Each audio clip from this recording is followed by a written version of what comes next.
की महिमा।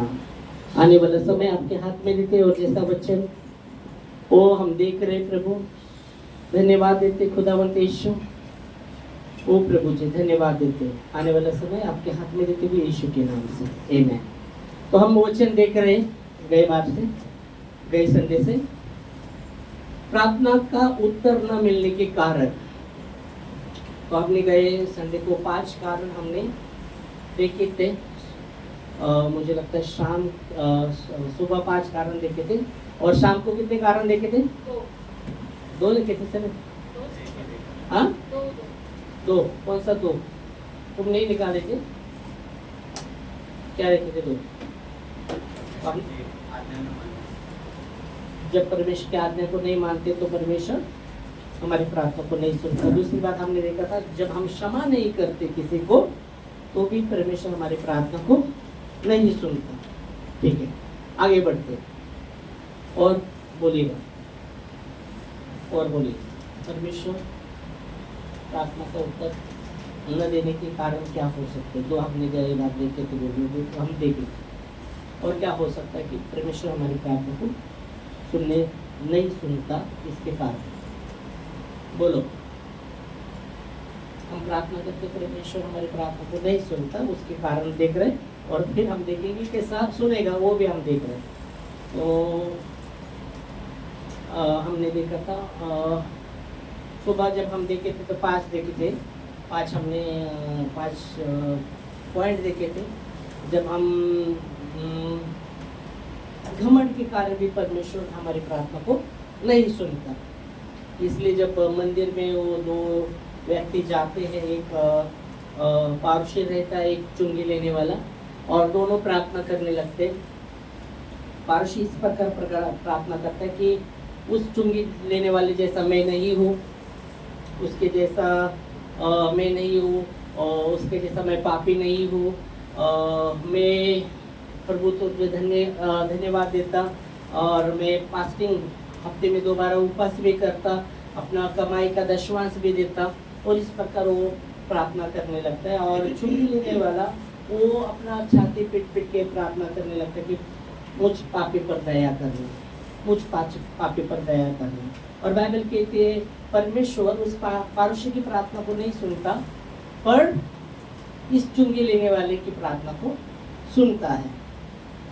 तो अब देखेंगे तो दोनों भी प्रार्थना कर रहे थे, पर एक अब देखेंगे दोनों प्रार्थना कर रहे थे, तो दोनों में प्रार्थना करने में क्या फर्क था? क्या फर्क था? एक पश्चाताप कर रहा था और एक पश्चाताप नहीं कर रहा। एक पश्चाताप कर रहा था, एक पश्चाताप नहीं कर रहा था। तो एक पश्चाताप कर रहा था, एक पश्चाताप नहीं कर रहा था। एक प्रार्थना कर रहा था, एक दोष लगा रहा था, और क्या, एक एकदम दीनता से प्रार्थना कर रहा था, एक अपनी बड़ाई करते हुए अपने आप को ऊंचा दिखाने की कोशिश कर रहा था परमेश्वर के सामने कि उसके जैसा मैं नहीं हूँ, और मैं फास्टिंग भी करता हूँ और सब इसका दशवांश भी देता हूँ। और इसलिए बाइबल कहती है परमेश्वर ने इस पारुषी की प्रार्थना नहीं सुनी, पर उस चुंगी लेने वाले की प्रार्थना की। क्योंकि वचन कहता है जब वो कह रहा था मुझ पापी पर दया कर, तो बाइबल कहती है वो अपना सर भी उठाना नहीं चाहा स्वर्ग की ओर, अपना सर भी उसने उठाया नहीं, ऐसा वो प्रार्थना कर रहा था। इसलिए बाइबल कहती है जो अपने आप को ऊंचा करेगा उसको नीचे किया जाएगा, जो नीचा है उसको ऊंचा किया जाएगा। आमेन। तो नम्रता के विषय में हम देखते हैं, नम्रता जो घमंडी व्यक्ति की प्रार्थना परमेश्वर नहीं सुनेगा, और जो नम्र स्वभाव की होकर प्रार्थना करेगा उसकी प्रार्थना परमेश्वर सुनेगा। आमेन, हालेलुया। तो आप उसमें हम देखते हैं और उत्तर न मिलने के कारण क्या हो सकते हो? जल्दी जल्दी निकालना, बोलिए।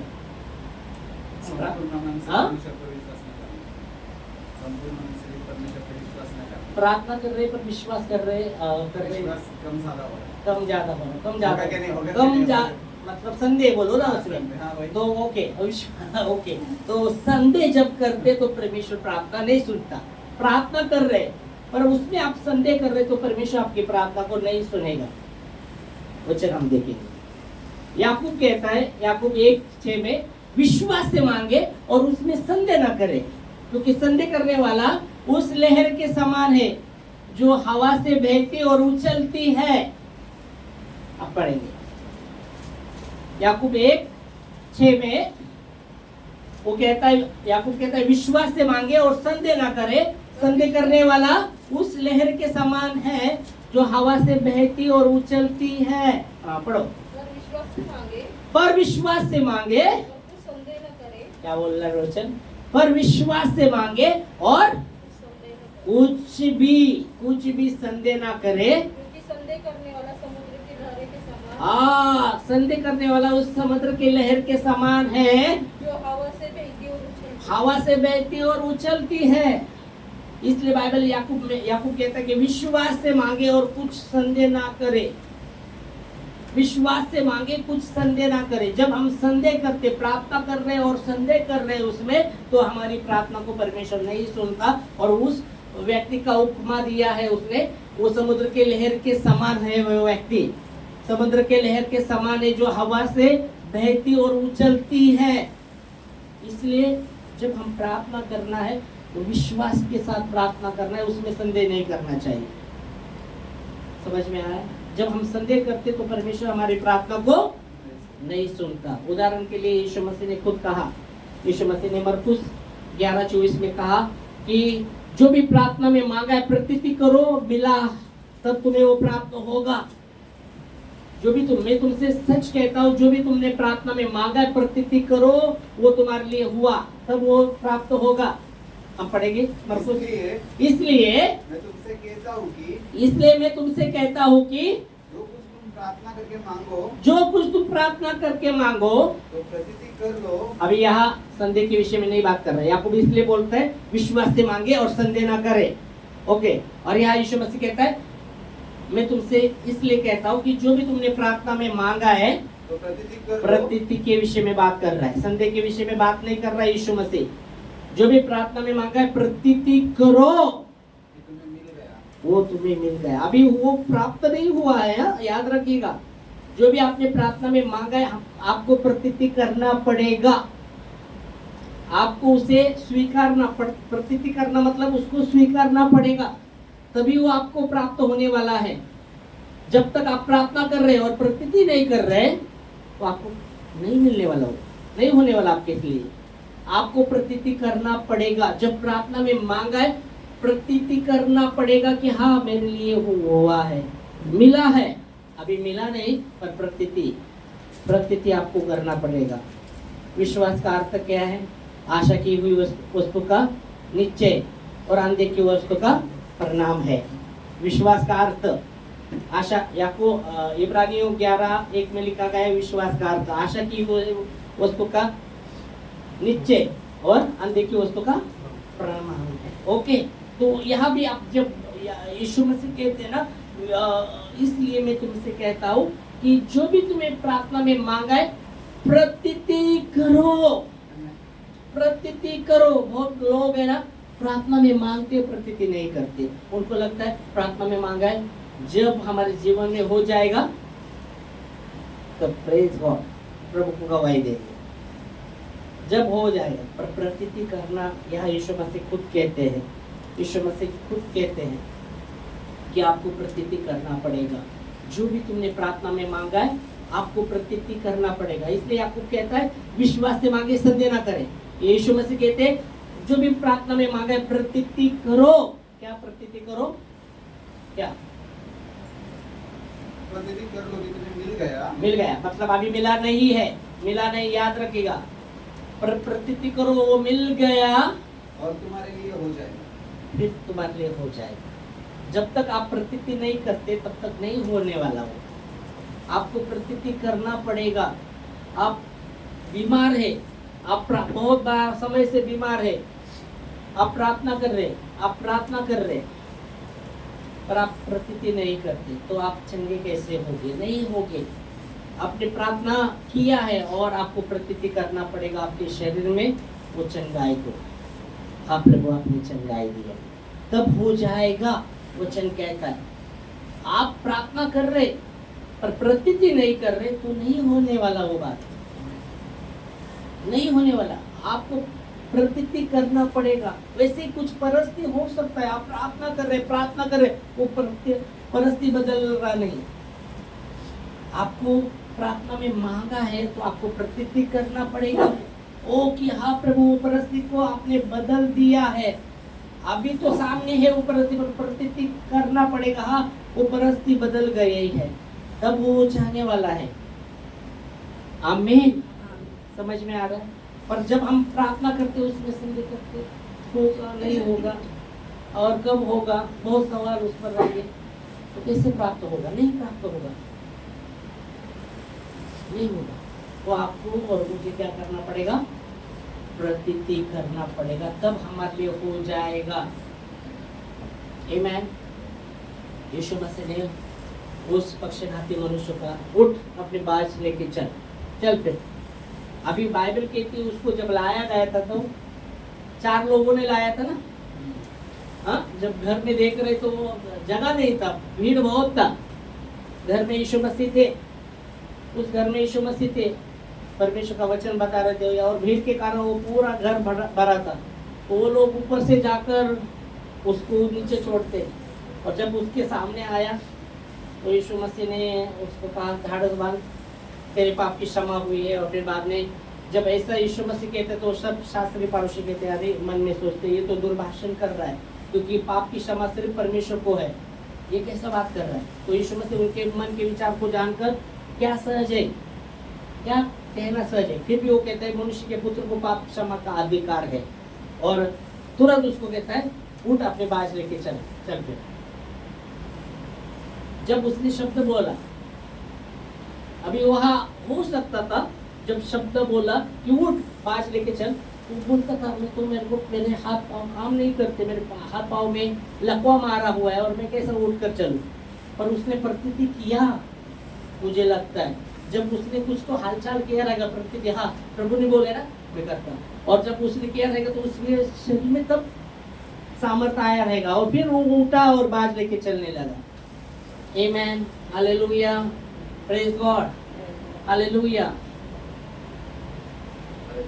Praise Lord. इतने दिन सोच रहा था बाज पर वो बोझ था, बोझ बाज पर था। अभी यीशु मसीह कहते तू बाज उठा के चल, अभी उस बाज को बोझ तो उठावे। इतना दिन उस पर बोझ था तो अभी तू उठा। Praise God, hallelujah. तो प्रभु को महिमा कि वो प्रतीति किया उसने। आमीन। तो इसलिए बाइबल कहती प्रार्थना में जो भी मांगा है आपको और मुझे क्या करना पड़ेगा? प्रतीति करना पड़ेगा कि वो हुआ, वो मिला तब हो जाएगा। वचन के तहत मिला तब हो जाएगा। हालेलुया। पर हम जब प्रार्थना करते, संदेह करते तो नहीं होने वाला। यीशु भी आकर बोलेगा ना और हम प्रतीति नहीं करेंगे तो फिर भी नहीं होगा। समझ में आया? क्योंकि बाइबल कहती है यीशु मसीह ने उनके एक जगह एक लकवा मारा हुआ, हाथ का लकवा मारा हुआ व्यक्ति था। जब यीशु मसीह लोगों को देखता है, क्रोध से देखता है, क्योंकि उनके मन के कठोर के कारण, हाँ सूखा, हाथ का सूखा हुआ, लकवा नहीं, सूखा हुआ व्यक्ति, हाथ का, हाँ ओके, हाथ का सूखा हुआ। तो जब यीशु मसीह उनको देखता है उनके मन के कठोर के कारण, और फिर उसको बुलाता है और उसको सिखाता है। और कई जगह यीशु मसीह ने बहुत से चमत्कार नहीं कर पाया। क्यों? क्योंकि उनके अविश्वास के कारण, उनके संदेह के कारण यीशु मसीह वहां भी, खुद यीशु मसीह भी बहुत सा चमत्कार नहीं कर पाए, उनके अविश्वास के कारण, संदेह के कारण। और इसलिए यीशु मसीह यहाँ कहते हैं, क्या कहते हैं मरकुस 11:24 में, जो भी प्रार्थना में मांगा है प्रतीति करो कि तुम्हें मिला, तब वो हो जाएगा। आमीन। समझ में आ रहा है? समझ में आया? बीमार है, प्रभु आपके कोड़ों के मार खाने से मैं चंगा हुआ हूँ या चंगा हो चुकी हूँ। प्रार्थना करो, वो करो, और मैं स्वीकारती हूँ चंगाई को, मैं स्वीकारता हूँ चंगाई को। मेरे लिए, मेरे शरीर में वो चंगाई, वो मिला है। एक दिन हुआ, दूसरे दिन आपको लगता है अरे शरीर में वो दर्द है, वो दर्द है, फिर भी प्रतीति करना पड़ेगा, प्रतीति करना पड़ेगा, तब वो आपके शरीर में काम करने वाला है। आमेन। परमेश्वर का वचन आपके शरीर में काम करेगा। तब तक नहीं, जब आप प्रतीति करते रहते तब वो काम करेगा, तो तब काम करेगा, हो जाएगा, वचन कहता है। आमीन, हालेलुया। ठीक है, तो संदेह ओके, संदेह के कारण परमेश्वर नहीं सुनता, पर विश्वास से जब हम विश्वास से मांगे, आपको कहता है सब कुछ भी संदेह ना करें। तो जब हम विश्वास से प्रार्थना करते, विश्वास से कहते, विश्वास से जो भी प्रार्थना के प्रतीति करो वो तुम्हारे लिए मिला है, तब तुम्हारे लिए हो जाएगा। आमीन, हालेलुया। तो हमें प्रतीति करना पड़ेगा, वो चंगाई के विषय में रहेगा या परिस्थिति के विषय में रहेगा या और किसी बात के विषय में रहेगा, तो आपको विश्वास से प्रार्थना किया तो प्रतीति करना पड़ेगा कि वो मेरे मिला है, तब हो जाएगा। आमीन। और आगे, और परमेश्वर प्रार्थना को नहीं सुनने का कारण तो कई बार है ना, परमेश्वर ऐसे मतलब संकट के समय जब हम पुकारते हैं, संकट के समय वो शांत रहे, उस समय उत्तर नहीं। मतलब भविष्यवक्ता बोलते थे, शायद कोई तो वचन है ऐसा, मैं दिखाऊंगा मुझे, लेकिन भजन संहिता 22:2 में जैसे और भी है, इर्मिया शायद उसमें है कि जब पुकारते तब संकट के समय वो शांत रहता है, कुछ उत्तर ही नहीं। बाइबल हमको देखते वचन में उसके भजन संहिता 50:15 में वो कहते हैं, संकट के दिनों में तू मुझे पुकार, मैं सुनूंगा। संकट के दिनों में तू मुझे पुकार, मैं सुनूंगा, और उस संकट से मैं तुझे छुड़ाऊंगा और तू मेरी महिमा कर पाएगा। ओके, तो आप वचन को अपने को दोनों तरफ से देखना भी जरूर है। ये यहाँ यीशु खुद परमेश्वर यहाँ खुद कहते हैं, देखो अगर 50:15 में, ये संकट के दिनों में तू मुझे पुकार, मैं सुनूंगा और मैं तुझे तू मेरी महिमा कर पाएगा। संकट के दिनों में, और संकट के दिन मुझे पुकार, संकट के दिन मुझे पुकार, मैं तुझे छुड़ाऊंगा, मैं तुझे छुड़ाऊंगा और तू मेरी महिमा कर पाएगा। तो यहाँ आप देख सकते हैं, तो आपको समझ में भी देखना है कि यहाँ ऐसे, पर आपका कहने का मतलब परमेश्वर बहुत नहीं सुनता, उसके विषय में आप और भी देखेंगे। तो और क्या हो सकता है कि परमेश्वर नहीं सुनता, क्या हो सकता है और क्या कारण हो सकता है? पाप के कारण भी परमेश्वर नहीं सुनता। इसलिए यशायाह 59:1-2 वचन में लिखा गया है कि परमेश्वर का हाथ ऐसा छोटा नहीं हुआ कि सहायता नहीं कर सकता, उसका कान ऐसा बहरा नहीं हुआ कि वो नहीं सुन सकता, पर तुम्हारा परमेश्वर और तुम्हारे बीच में जो यशायाह 59:1-2 वचन, तुम्हारा परमेश्वर और तुम्हारे बीच में जो दीवार है अधर्मों का, इस कारण वो तुम्हारे नहीं सुनता और उसका मुंह तुमसे ऐसा छुपा है, वो तुम्हें दर्शन नहीं देता। यह हम देखेंगे। तो सुनो, यहोवा का हाथ ऐसा छोटा नहीं हो गया, यहोवा का हाथ ऐसा छोटा नहीं हुआ कि उद्धार न कर सके, उद्धार न कर सके, न वो ऐसा बहरा हो गया है, और ना वो ऐसा बहरा हुआ है कि सुन न सके, परंतु तुम्हारे अधर्म के कामों ने हाँ तुमको तुम्हारे परमेश्वर से अलग कर दिया है, हाँ और तुम्हारे पापों के कारण उसका मुंह तुमसे ऐसा छिपा है कि वह नहीं सुनता। वो नहीं सुनता। तो यह वचन कहता है पाप के कारण परमेश्वर नहीं सुनता, पर बाइबल कहती है परमेश्वर धर्मी है, परमेश्वर धर्मी है। पापी व्यक्ति पर वो प्रेम करता है, पर पाप का घृणा करता है, और इसलिए अपना लहू बहाया है पाप के लिए, और उसके लहू के द्वारा आप और मैं धर्मी ठहर चुके हैं। आमीन। तो परमेश्वर धर्मी की प्रार्थना को सुनता है। इसलिए बाइबल कहती है, हम जानते हैं परमेश्वर धर्मी की प्रार्थना को सुनता है। परमेश्वर अपने भक्तों की प्रार्थना को सुनता है। यूहन्ना 9:31 वचन में हम देखेंगे, तो वहाँ आप देखेंगे कि परमेश्वर धर्मी व्यक्ति की प्रार्थना को सुनता है। आप देखेंगे, हम जानते हैं कि परमेश्वर पापी की नहीं सुनता, पर परमेश्वर धर्मी व्यक्ति की, उसका जो वहाँ भक्त के विषय में बात की है, पर धर्मी व्यक्ति की वो प्रार्थना को सुनता है। पढ़ो। हम जानते हैं कि हाँ परमेश्वर पापियों की नहीं सुनता, हाँ परंतु यदि कोई परमेश्वर का भक्त हो हम्म, और उसकी इच्छा पर चलता हो तो वो उसकी सुनता है। ओके, तो धर्मी की परमेश्वर प्रार्थना सुनता है, इसलिए बाइबल कहती है धर्मी की ओर, उसके दुहाई की ओर उसका कान लगा रहता है। Hallelujah, praise Lord. तो धर्मी की प्रार्थना को परमेश्वर सुनता है। बाइबल कहती है धर्मी पर बहुत सी विपत्ति आती, पर परमेश्वर सब विपत्ति से उसे बचाएगा। आमीन। आमेन, हालेलुया। और परमेश्वर बचाता है, परमेश्वर बचाता है। हालेलुया। तो धर्मी की वो प्रार्थना सुनेगा, धर्मी की।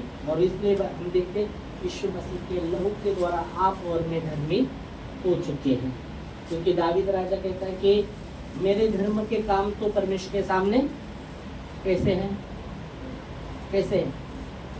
चिंदी के समान है, चिंदी के समान।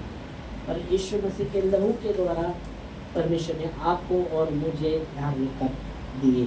आमेन, हालेलुया।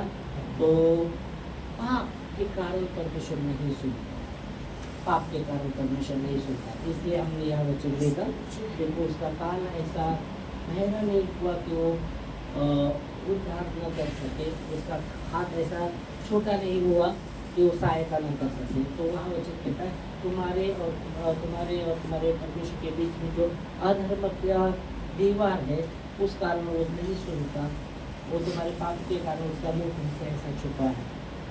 तो परमेश्वर के पास जब हम दावीद राजा कहता है कि जब मैंने मेरे गुनाह को परमेश्वर के सामने कबूल किया तो उसने मेरी सुन ली।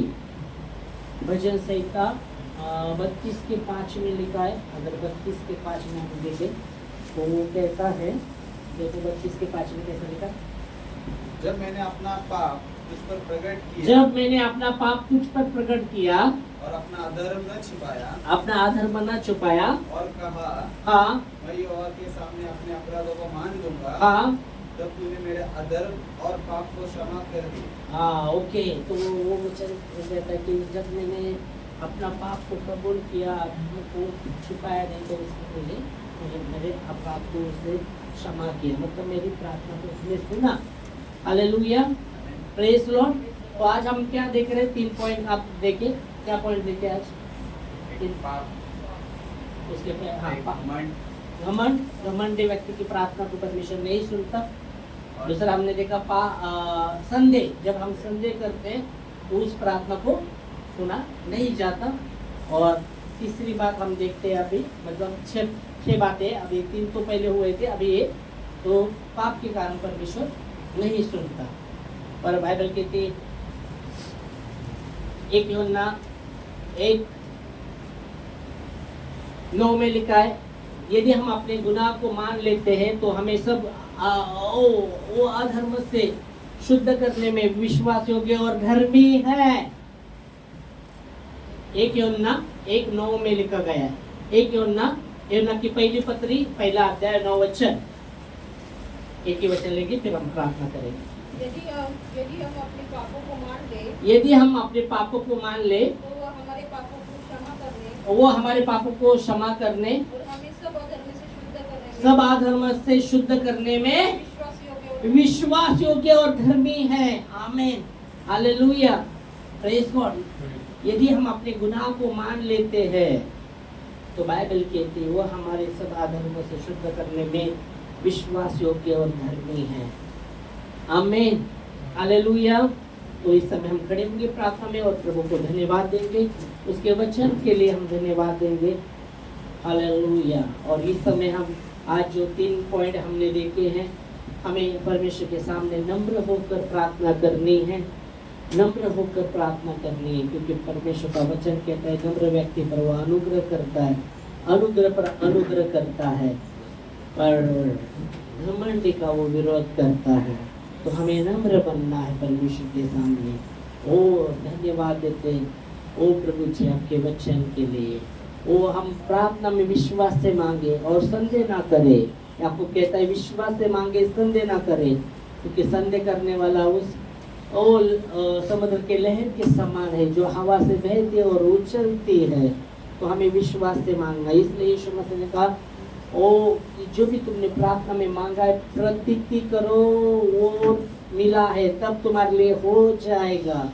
ओ धन्यवाद देते खुदावंत यीशु, और तीसरी बात हम देखते हैं, परमेश्वर धर्मी की प्रार्थना को सुनता है।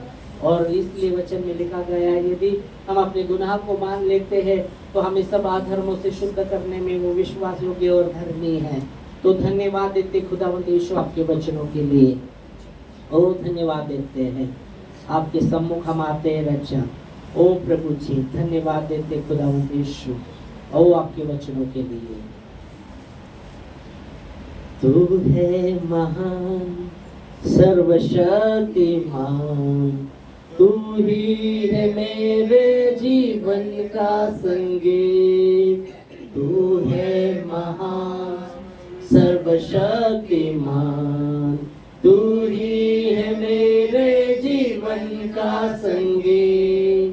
हृदय के तार छेड़े झनकार, हृदय के तार छेड़े झनकार, तेरी आराधना है मधुर गीत, तेरी आराधना है मधुर गीत।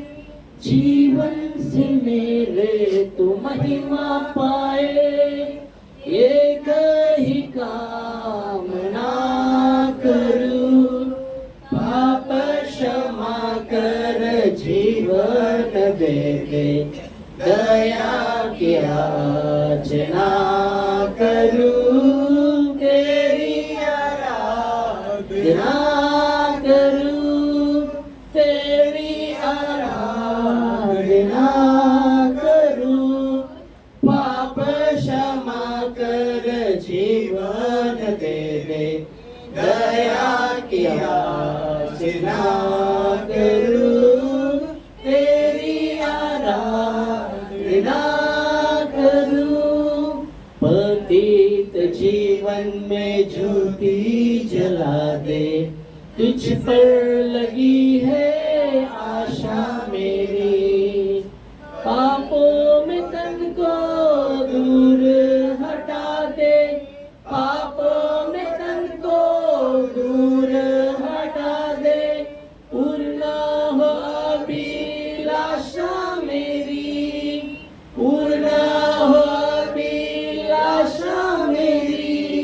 जीवन के कठिन दुख की क्षणों का दुख प्रार्थना से सामना करूं, पाप क्षमा कर जीवन दे दे, दया की याचना करूं, तेरी आराधना करूं। आराधना आराधना आराधना तेरी, आराधना आराधना आराधना तेरी। Hallelujah hallelujah hallelujah hallelujah hallelujah hallelujah hallelujah hallelujah. Thank you Lord. धन्यवाद प्रभु आपके वचनों के लिए। धन्यवाद देते हैं हर एक के ऊपर आपका लहू का सुरक्षा हम सभी आपके लहू के लिए चाहते। प्रभु धन्यवाद देते खुदावत यीशु आपके वचन के लिए। ओ भजन संहिता 91 ओ प्रभु जी 4 में लिखा गया है कि वो तुझे अपने पंखों के आड़ लेगा और तू उसके पंख तले शरण पाएगा, उसकी सच्चाई और झिलम तेरे लिए ढाल ठहरेगी। तो धन्यवाद देते खुदावंत परमेश्वर आपके वचनों के लिए। हर एक के ऊपर आपका लहू का सुरक्षा मांगते हुए, आपका सुरक्षा मांगते हुए उनके जीवन में आपका सुख शांति चंगाई ओ प्रभु जी मांगते हुए प्रभु उनके हर एक मनोरथों को ओ भजन संहिता 37 4-5 वचन के अनुसार उनके हर एक मनोरथों को आप पूरा कीजिएगा और सब बातों में प्रभु आपके नाम की महिमा, आपके नाम की ओ बड़ाई हो रचा। हर एक को आपके लहू के लिए चलाते हुए आपका चंगाई, आपका छुटकारा, आपका आशीष, आपका ब्लेसिंग ओ प्रभु जी हर एक के जीवन में मांगते आपकी इच्छा हर एक के जीवन में पूरी हो। धन्यवाद देते खुदावंद परमेश्वर, आने वाला समय आपके हाथ में देते हुए यीशु मसीह के पवित्र और सच्चे नाम से प्रार्थना करते और सब कहेंगे आमीन। पिता का प्रेम, यीशु मसीह का अनुग्रह और पवित्र आत्मा का बिना टूटने वाला सहभागिता हर एक के साथ बना रहे। आमीन आमीन आमीन। मिल सकते हैं।